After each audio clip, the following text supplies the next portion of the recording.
let's get to the question. Our sixth boot camp, but this is kind of maybe a product question.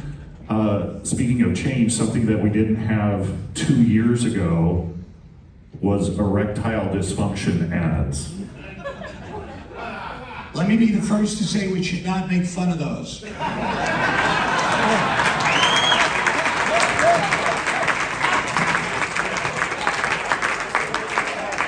And your question is? How my QM dropped by 20%. It's chased a lot of people away.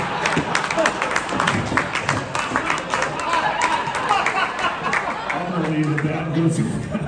I'm just wondering how people deal with that from like not only am I the program director, but I'm also the on-air. What started out as one company, now I have 3 different erectile dysfunction companies in one stop set. Well, so if your Q drop, it's not because of the ED ads like that. Right? So I really think that honestly, it's like, there's 3 parts of the hour. There's listener time, there's station time, and transition time.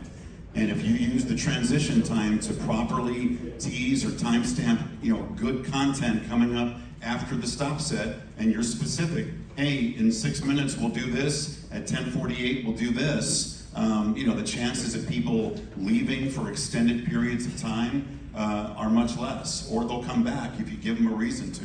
So I think you have to distance yourself from what's happening inside the stop set and be really focused on when you're going into that stop set. Just give somebody a reason to stick around or come back.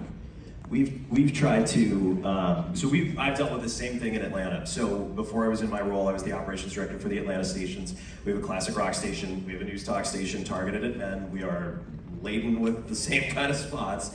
And there's a couple of things you can do. You gotta run them, right? It is what it is. If they're paying, we're not in a position right now where we're gonna say no to anybody. We're just not. But I think what you can do is, you can try and work with a sales manager and say, hey, can we sort of put them throughout prime so we're not stacking up stop sets with them, right? Maybe we limit it to 1 a break. There's something we can do there and be creative. We've done that. We've put some limitations on more than X amount on a break. At times I've gone back to a client with a sales manager and said, hey, can we change the copy a little bit? Like, these words really bother me, but I wonder if we can is there another way to say that so that the audience understands? Everyone knows what the pill is, right? Like, we don't have to get that in depth and that graphic with the description of what it is. So, depending on if it's a local client, you might be able to work around the copy and make it better so that it sounds more targeted to your station. We have stations that we won't necessarily run those on if we don't have to.